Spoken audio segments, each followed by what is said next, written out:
I'm just going to tell you a little bit about who I am and why I'm doing this talk. I worked for a number of years at Old Sturbridge Village. I was the Senior Vice President of Programming there. And about 25 years ago, my sisters and I would go every year away for a long weekend at Christmas time. And we would go and do lots of shopping, lots of eating, and go to museums. And this one year that we were there, my sisters kept saying to me, well, why did they do that at Christmas? Why did they do that? Why did they do? Just because I work in a history museum doesn't mean I know this. And for years, Old Sturbridge Village was looking for a way to celebrate Christmas, because in the 1830s, they did not celebrate Christmas. And we had done a program called The Beginning of a New England Christmas, which we didn't do anything because no one did anything at Christmas. So people would come at night and they're going, where's all the Christmas decorations? Well, they didn't do that. So it was awful. And they were always trying to figure out a way to do it. And that moment, I said, I'm going to go back and propose that we do a program on the history of Christmas traditions. Why do we do that? And they did it. And so now we're, I think, they're 23, 24 years in, and it's the biggest moneymaker they have all year. It's extreme. They do 19 nights now, and it's very, very, very popular. And I highly encourage you to go, because it really, if you haven't been, it just makes you feel good about the holiday. So that's where all of this came from, or a lot of this. I'm going to cover some traditions, not all of them, because let's face it, there's so many different traditions. So we're going to hit the big ones. Unfortunately, I have to read this because I don't know all of this. So hopefully, if you can't hear me, let me know. I will talk even louder. And I have to move this along. So my apologies. So the first one, and of course, probably second only to Santa Claus, Christmas trees are the most really indelible secular symbol of the holiday. Elaborate, enormous. The trees today that imply Yuletime greenery is just another symptom of the commercialization of the holiday. But the truth is that the Christmas tree can trace its root back to ancient times. Christmas trees started with the pagans, because it was something that they would do as part of the winter solstice, gathering up boughs and Christmas trees and garlands during the winter, because these symbols are everlasting life and reminders of the growth in the spring. And they also, the pagans believed that they ward off evil spirits and ghosts and illnesses. They retained their color in the winter months. And they shed, whereas other things shed their leaves, the Christmas tree doesn't. So if you think about Christmas and the pagans, you'll hear a lot about pagan traditions tonight, because we all know that Christmas, or Christ's birth, wasn't necessarily December 25th. It was chosen by Pope Julius I, because he wanted something to counteract all the pagan festivities. I mean, who wants to go to a Catholic church if you've got all that pagan stuff going on that's a lot more fun? So he chose December 25th as a way to counteract and absorb some of the traditions of the pagans. In the Germany in the 16th century was when you first see devout Christians beginning to bring trees into their homes. A lot of the Christmas traditions we have today started with Germany, and they were decorating them and included decorations like nuts and fruits and baked goods. The tradition, one of the first traditions of putting candles on these trees is supposedly attributed to Martin Luther in 1536. He walked home one night, saw the skies and the stars coming through the trees, and said, I need to show my family this, and went home and put candles. Yeah, it's a good story. We don't know if we believe it, but that's the story of how the first Christmas tree had candles. The earliest date in England for a Christmas tree was by Queen Charlotte in 1800. And you see the tree here is very similar to what she would have had, with sweetmeats and almonds and raisins put into little paper cones and tastefully arranged and illuminated by small wax candles. Early Christmas trees were not something that were intended to be put up and left up for a month between Thanksgiving and Christmas. They were something that were small. They put them on a table. Children would stand around. They would light the candles. Everybody would grab the food and stuff off of the tree, and then they'd put out the candles very quickly, because otherwise your house is going to be on fire. You see a lot of illustrations of early Christmas trees with a mop and a bucket nearby, because just in case you had to extinguish it. So it was a one and done. Once they lit it, it's kind of like a birthday cake, you know? Everybody gets excited, you blow out the candles, okay, we're done with that. And that's the way a Christmas tree was, at least until really almost the 20th century.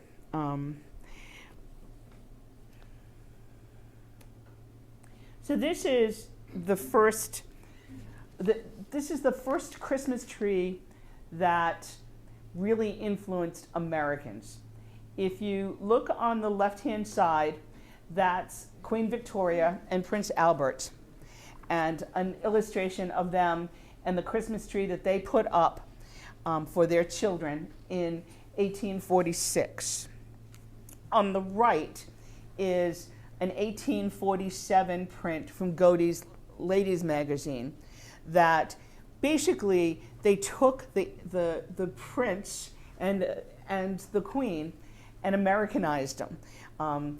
The woman loses the tiara, he loses his sash, so they're much more American, but it's the same print. And this is what really influenced Americans to start to put up Christmas trees. In New England, the earliest Christmas tree that you see reference to was called the Follen tree. And it was a professor, Charles Follen, who set up a Christmas tree in Cambridge, Massachusetts. And he was a political exile from Germany.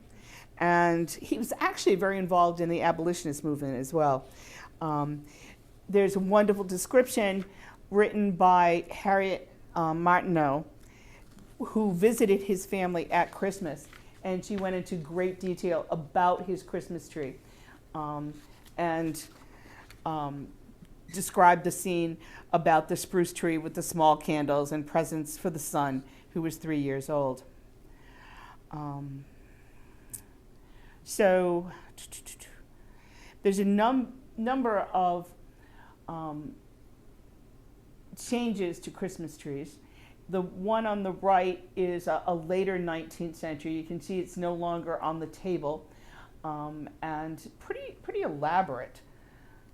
On the left here is Franklin Pierce, and it's a print of when he was in the White House and the Christmas tree that he put up for his child. There's a lot of doubt as to whether or not he was the first one to put a Christmas tree up in the White House, partly because Franklin Pierce had a very sad family life while he was in the White House. His wife, because of a death of his child just before he became president, his wife suffered from severe depression. And again, it's not well documented that he was the first Christmas tree in the White House. On the right-hand side is a Christmas tree that was put up by, Benjamin Harrison in 1889. And he really loved Christmas. I mean, Harrison is one of those presidents that nobody knows about. He didn't really do anything that anybody remembers. but he loved Christmas. And so he is really, for the most part, if you look at the documentation, the one that really first did a lot with Christmas in the White House. And you can't talk about Christmas trees without talking about the ornaments that come in later. In 1880, F.W. Woolworth bought, very reluctantly, from a traveling salesman, 144 glass bulbs that this salesman had gotten in from Germany, and talked Woolworth into selling them in his store. They sold out immediately. So the next year, he bought a lot more, and by 1880, he was going to Germany himself and had bought over 100,000 glass bulbs. And it's really what started his business. So, and we all remember Woolworths from when we were kids. But it's really what started him to have a huge nationwide business, was through selling the glass ornaments nationwide.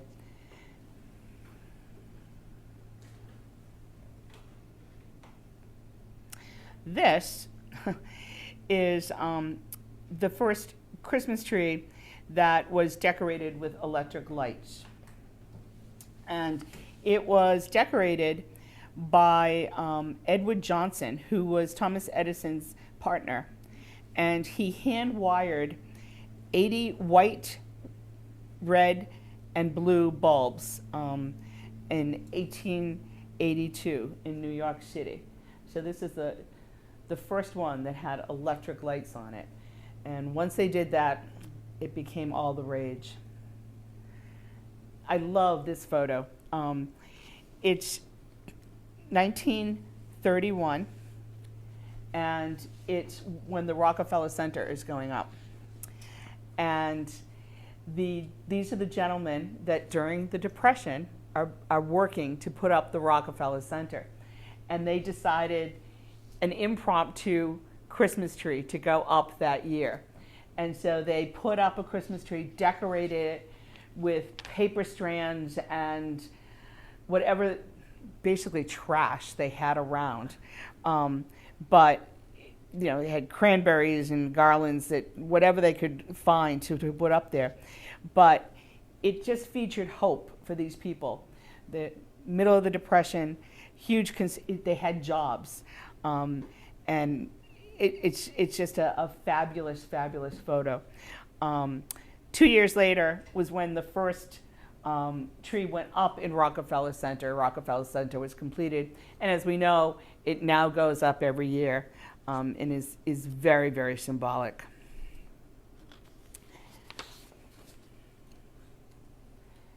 And this, we have to do 20th century. And I don't know how many of you had, in the 1960s and 70s, a tinsel tree. And I loved them. I still love them. The little color wheel. The tinsel tree is kind of an interesting thing, because it's a really significant part of the 1960s and 70s, because they weren't just decorations. The tinsel tree it was a statement of the time, because it reflects the space age. That's why it became popular at that point, and the technological advancements of the era. The aluminum trees with the rotating light becomes all the rage. The middle picture has, do you remember the tinsel that used to be so heavy, and now it's replaced by the light stuff that's as a result of the space program? That was made of lead. Imagine us today. As a kid, I used to love balling that stuff up. Take it off the tree and make little balls out of it. Imagine today giving your kids lead to play with, but that's what it was made from. Oh yeah, oh yeah.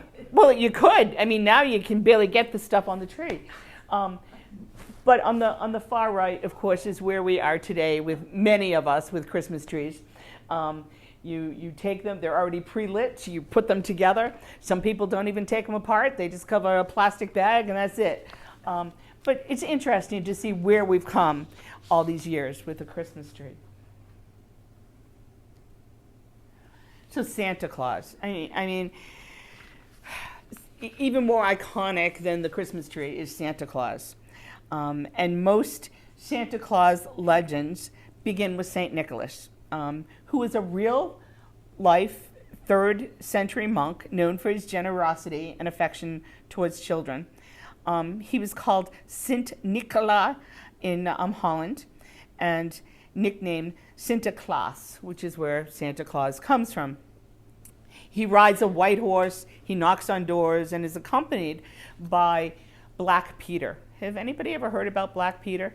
Black Peter would come along with Santa Claus, and if children were not good, he would whip them. So Black Peter has kind of gone away in the, of the story, especially these days. So the stories of Santa Claus come from that of St. Nicholas. The picture on the left is the image of St. Nicholas. And on the right is a picture of Father Christmas. Father Christmas grew out of the British pagan traditions, and he always wears green. He doesn't wear red, which is interesting. Santa Claus is sometimes referred to as Kris Kringle. And this, for most of you, I'm sure know, the 1947 film Miracle on 34th Street, which featured a man named Kris Kringle who said he was the real Santa Claus. And this is where calling him Kris Kringle becomes popular in this country as a result of this particular movie. So the legend of Santa Claus becomes very popular in this country as a result of Washington Irving and Clement Clark Moore, as well as, of course, Charles Dickens. It's interesting that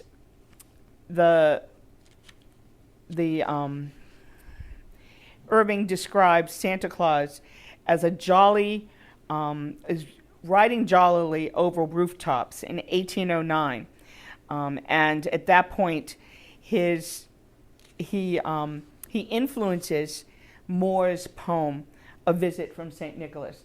Moore's poem was originally published anonymously, and there's an awful lot of discussion as to whether or not Moore was the actual author or if it was somebody else. Personally, I go with Moore.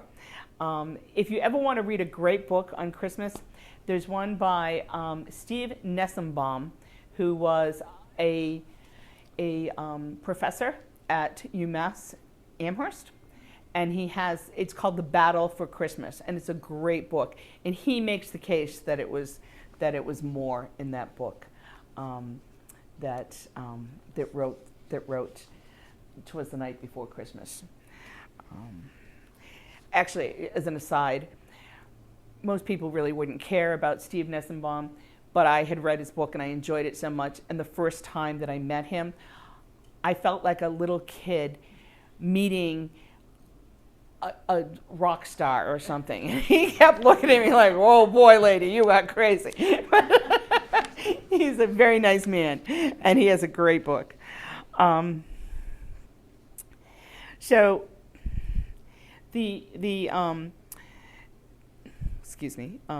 Washington Irving describes Santa Claus also as having a round belly that jiggled like a bowl full of jelly, just like Moore does later on. Santa's red robes and habits are based on St. Nicholas, but his chilly home base is the invention of Thomas Nast, whose famous depiction of Santa Claus in December of 1866 in Harper's Weekly set the precedent for our modern interpretation of Santa Claus. So this is Nast Harper Weekly photos, a photo of his images that he put in, and on the right hand side is a blow up of part of this where he put in the detail of where Santa Claus lived, and that's where it came from, that Santa lives in the North Pole, because it says Santa Clausville, NP, North Pole, and that's the first reference to Santa living at the North Pole. Before this, there was no special home, just that it was cold and it was associated with reindeer. Let's see. This is just a closer up of Nast. Over the years, Nast had done about 33 illustrations for that magazine, all on Christmas, and he did a lot of them during the Civil War as well. And the ones during the Civil War show him with soldiers. Show Santa Claus with soldiers, and it was just an effort to up the morale of people during the Civil War. So you can't talk about Santa Claus without looking at more of the other things that are Santa Claus in a sense. Not everybody calls them Santa Claus. There's these are more the Nast, which are great.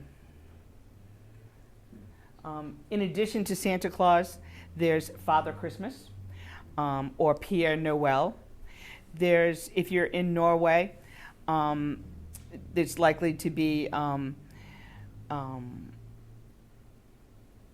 it's called Tomte, and the one on the far right is from Iceland. They have 13 little trolls in Iceland that give gifts at Christmas time, and they play games, kind of like the Elf on the Shelf now, so that when you'd get up in the morning, one of the trolls would have visited and play different games with you, and as we said before, on the top is Pesnickel, and he's on the lookout for good children. But unlike Santa Claus, he will use birch twigs for naughty children. And he originated in Germany and is actually still celebrated by a lot of the Pennsylvania Dutch today. So what is Christmas without a poinsettia? And poinsettia is as a result of a very interesting gentleman, Joel Robert Poinsett. He was originally from North Carolina, and he was an advisor to many presidents, but he was the ambassador to Mexico under Andrew Jackson. And he was also a amateur botanist. So when he was in Mexico, he brought back poinsettias.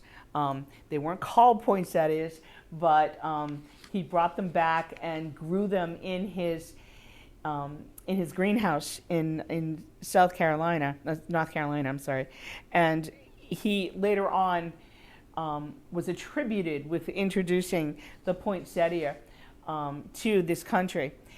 The interesting part, as far as I'm concerned, about Poinsett is that he was thrown out of Mexico for the relations that he was trying to build but couldn't. And because the Mexicans really disliked him, and the fact that he took this plant and had it named after himself, eventually a poinsettia ma is a word that came to stand for intrusive and aggressive behavior because of the way that poinsettia or poinsett worked against Mexicans, and for years his name was not held in high regard in Mexico, but we still think of the poinsettia in regards to Christmas. So this is a fun one, mistletoe. We all love mistletoe, right? It's inseparable from the festivities of Christmas, hanging in doorways, and you know, you have to kiss if you're under the mistletoe. Historically, mistletoe represents romance and fertility and vitality.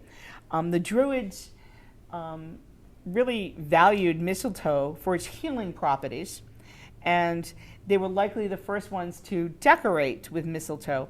Mistletoe is considered sacred to the sun god, and was used in all of the different festivities for the winter solstice. The berries of the mistletoe ripen in December, and the plant remains green, thus the appeal that it has in the wintertime. Mistletoe, the word mistletoe literally means dung on a stick. So mistel is an Anglican word for dung, and tan, corrupted to toe, is the word for twig. So the name of the plant is derived from the ancient belief that mistletoe is propagated from bird droppings, since it would often appear on a branch where birds had defecated. Anyways, the plant is actually a parasite living off the sap of the host tree. But then nothing says love like bird feces and poison. So it became very, very popular because of Washington Irving's sketchbook in 1820. The writer had returned from England and had recorded the Yuletime traditions that he observed abroad.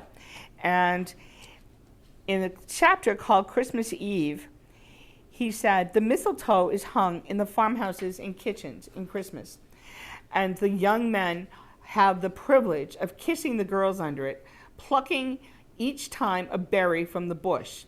When the berries are all plucked, the privileges cease." So I just thought that was, I never had heard that part of it, that you had to pluck the berries and then it was over. Charles Dickens in the Pickwick Papers later describes it in a very similar way. But he describes how the young ladies would, when they saw the mistletoe coming out, would scatter to the corners. But they wouldn't go too far. They would stay in the room and eventually be caught and kissed with good grace. It's interesting that when you see the connection between Washington Irving's work and Dickens, in that Washington Irving, who we all think about as Ichabod Crane, and we don't think about him as far as Christmas, but he documented so many long forgotten Christmas traditions in England and kind of brought them back. And Charles Dickens, who was 8 years old when Washington Irving's first Christmas novel comes out, was enamored with it. And Dickens was influenced by Washington Irving's novel to write A Christmas Carol. Wassailing. You all heard the song, "Here We Go, Wassailing."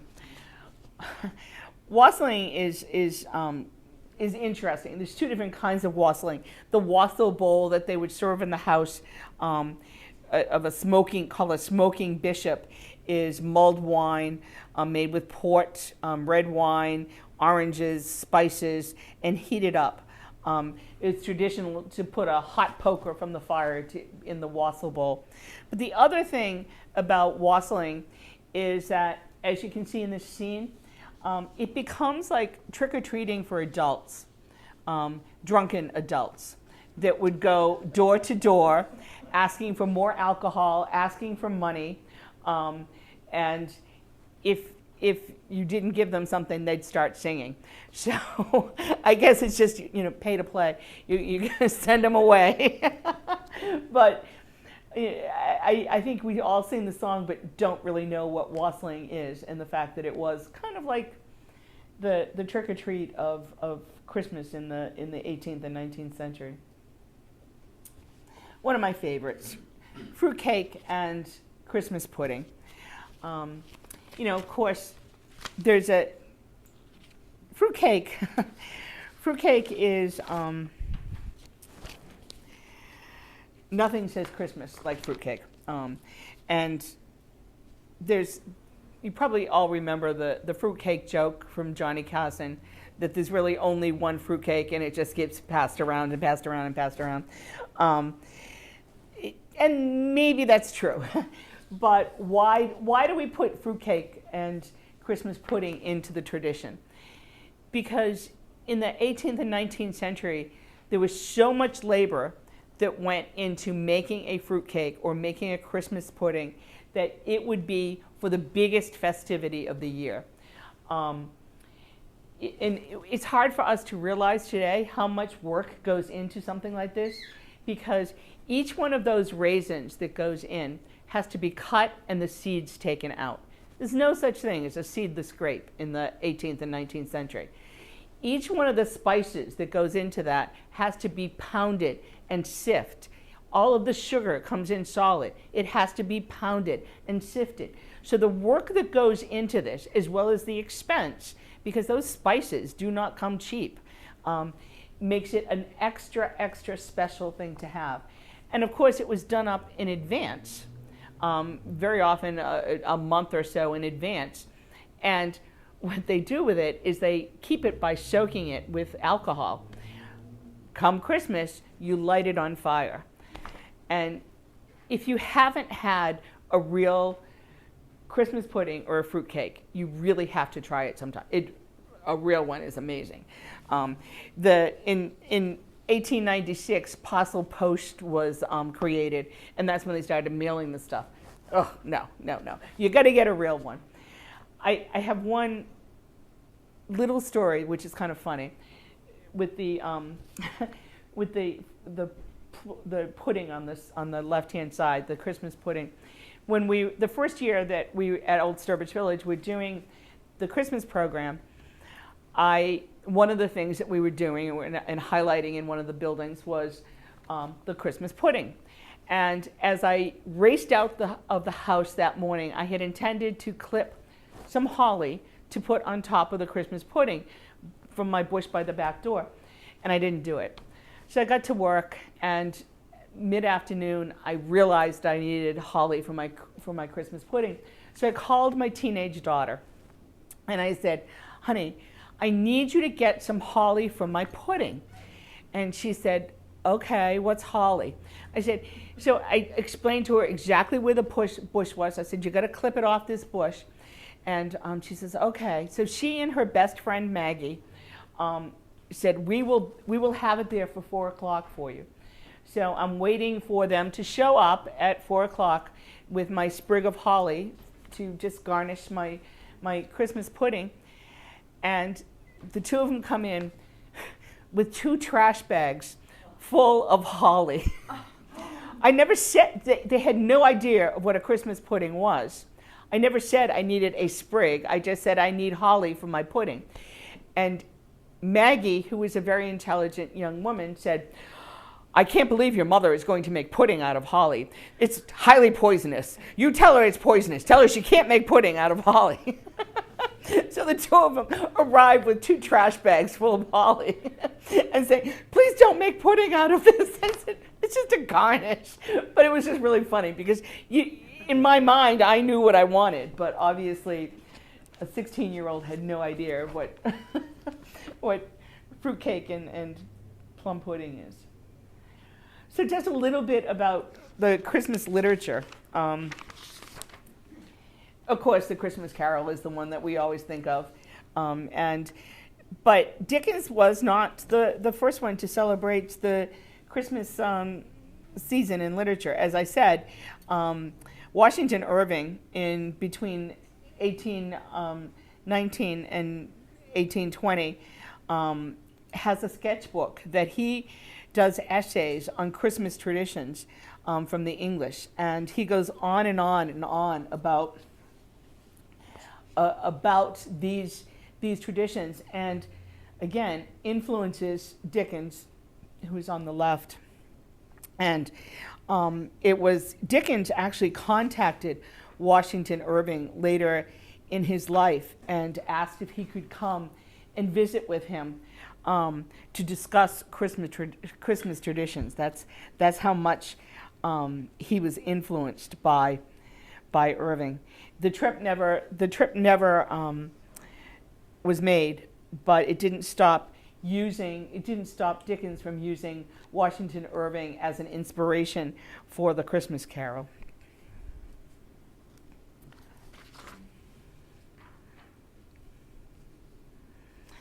And then, of course, on the far right is Clement Clarke Moore, who, again, in 1823 writes A Visit from St. Nick, or The Night Before Christmas. He was in upper state New York. He was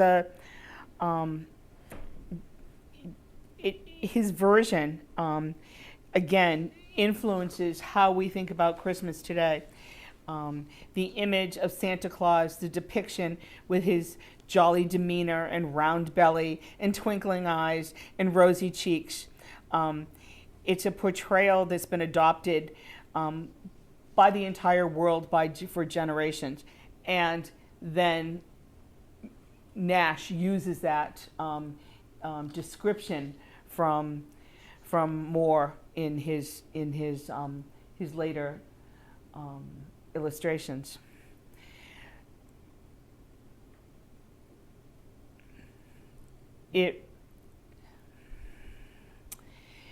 The other thing that Moore does is St. Nicholas gift giving traditionally took place on December 5th, on the eve of St. Nicholas Day. It wasn't, gift giving was not associated with Christmas Day, but for St. Nicholas Day. And what happened is Moore moved the event because he describes it as Christmas Eve. So up until Moore's poem comes out, most people that are celebrating the Christmas holiday give for St. Nicholas Day. When Moore's poem comes out, he moves it to Christmas Eve and greatly influences when people give. The names, Moore also named the reindeer. Before that, Santa just had reindeer, but Moore names the reindeer. And they were chosen, originally, Donner and Blitzen were Dunda and Blixen. And those names translate to thunder and lightning. But the names Donna and Blitzen showed up in a 1900 reprint. But up until then, they were Dunder and Blexen, thunder and lightning. So we can't look at literature about Christmas without two 20th century iconic ones. The first one, The Grinch Who Stole Christmas, which today they even have movies about it, was originally published in 1957, of course, by Dr. Seuss. And for anybody that doesn't know it, Mount Crumpet, which shows up in Whoville, is originally Mount Tom, because Dr. Seuss was from Western Massachusetts, and so he used Mount Tom, and Whoville is based upon East Hampton, Massachusetts, which I think is kind of a cool thing. In an interview in 1956, Dr. Seuss said that as the Christmas season approached, he felt unusually irritable and disconnected from the celebrations. And he realized that the Grinch looked a lot like him. And he said, with each passing year, I become more like the Grinch. And the Grinch was just a personification of his mood at the time, serving as a reflection of his discontentment with Christmas materialism and the emotional distance of the holiday. The other one, I love the story of Rudolph. Montgomery Ward catalog in Chicago was the biggest department store. Montgomery Ward was the biggest department store in the 1930s. And in 1939, the gentleman that you see there, Robert May, was tasked with composing a story for Santa Claus to give to the kids who visited at Christmas. And he wanted an uplifting version of The Ugly Duckling. And he tested it out in his own daughter. And he originally called the hero Rollo and then Reginald, but finally settled on Rudolph. And May's boss at the time objected to Rudolph having a red nose because he thought people would think Rudolph had a drinking problem. I don't know. Anyways, finally, Rudolph the Red-Nosed Reindeer was approved. And it was, May worked on it for a long, long, long time. And he worked on it while his wife was very sick. His wife was dying from cancer. But he would bring it home and run it by her every night. And when he finally finished the draft in April of 1939, and it was approved, his wife died just a couple months later in July of 1939. So it was kind of a tribute to her as far as he was concerned.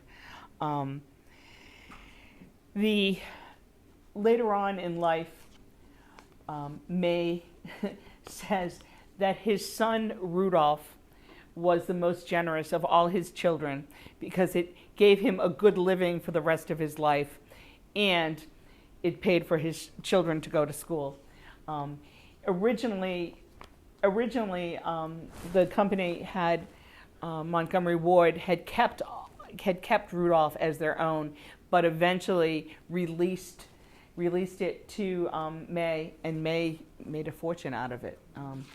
His brother-in-law wrote the song. His brother-in-law, Marx, was a songwriter, and the two of them got together, and he wrote the song, Johnny Marx, and it was actually a #1 single in 1949, and it remained the best-selling record of all time until the 1980s. Second best-selling record until the 1980s. Stockings. Stockings are, again, they go back to St. Nicholas, who was the Bishop of Mara, and he developed a tradition of secretly giving gifts to those in need. And there's a lot of myth involved with the stocking, but that he would go and he would toss gold coins, and the daughters would put them by the fire, hoping to catch them. Either way, it's how the stockings as a tradition began. Later, I don't know if any of you remember having oranges in your stocking, because the oranges are supposed to be like the gold coins. That's why up until probably the 1950s or 60s, a lot of people got oranges in the toe of their stocking because of the gold coins. Let's see. Well, and if you look at Charles Clement Moore, Clement Clark Moore. He talks about in The Visit from St. Nicholas, stockings were hung by the fireplace, awaiting a visit from St. Nicholas. At the end of the poem, St. Nicholas filled all the stockings and turned with a jerk, and laying his finger aside of his nose, gave a nod, and up the chimney he rose. The tradition of stockings were embraced around the world. I love the photo on the left-hand side because it's where stockings, once you get into the 20th century, started. And then when you get into the 1950s and 60s, they started to become much more elaborate. Today it's a huge business. Yeah. And I always get a kick out of the stockings on the left-hand side. My grandmother used to put up stockings for us that looked, and God, they were so awful. And she'd put nuts, and she'd put oranges in it because she went back that far, and it was the tradition that she was just showing. So Christmas songs. This is our last one that we're going to look at, but it's kind of the most interesting. The Christmas songs from the 1880s to the 1920s were greatly influenced by Jewish immigration. Today there's a lot of talk, especially from politicians, about recapturing Christmas, making it a Christian holiday, and the spirit of it. But to me, it's very interesting that so many of the songs that that we take for granted as far as being Christmas songs were written by Jewish men. They were mostly from Eastern European, and they left there because of anti-Semitism, and they came here, and this was a way to assimilate. It had to do with an opportunity. It was a way to make money. So many of them were involved in show business, and it was inclusion. You became part of the holiday by writing these songs. Just a few of them you can see up here. Those were, and there's literally hundreds of them, but those are some of the big ones that we all recognize that were written by Jewish men. The song "White Christmas" is probably, it was the best-selling song, or it still is, of all time. Not just Christmas song, but best-selling song of all time. And it was briefly displaced by "Candle of the Wind" in 1996, but then popped right back up. It was written by, as you know, Irving Berlin, and it was written as a satire originally. It was written, intended for a musical review performance done poolside in Hollywood, Florida. In 1941.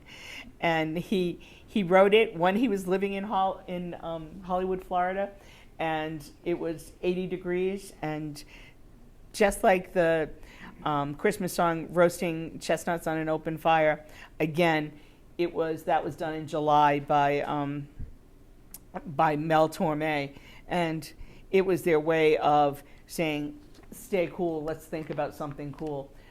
Again, both of them are classics, written by Jewish men and written in the heat of the summer. Another favorite of mine is "The Silver Bells." "Silver Bells" was written in 1950, and it became an instant Christmas classic.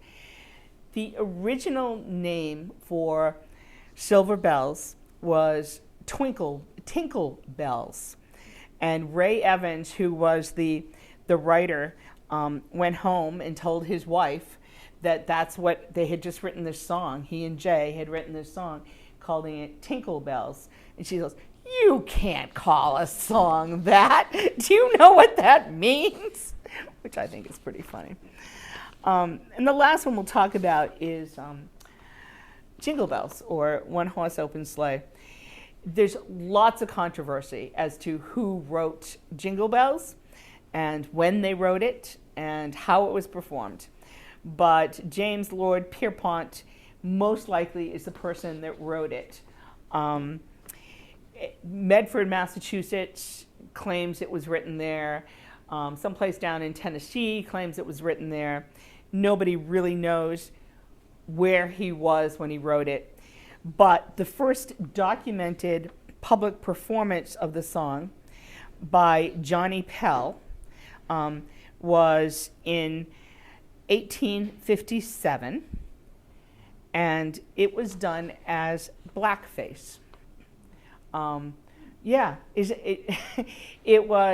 It was not intended to be a Christmas carol.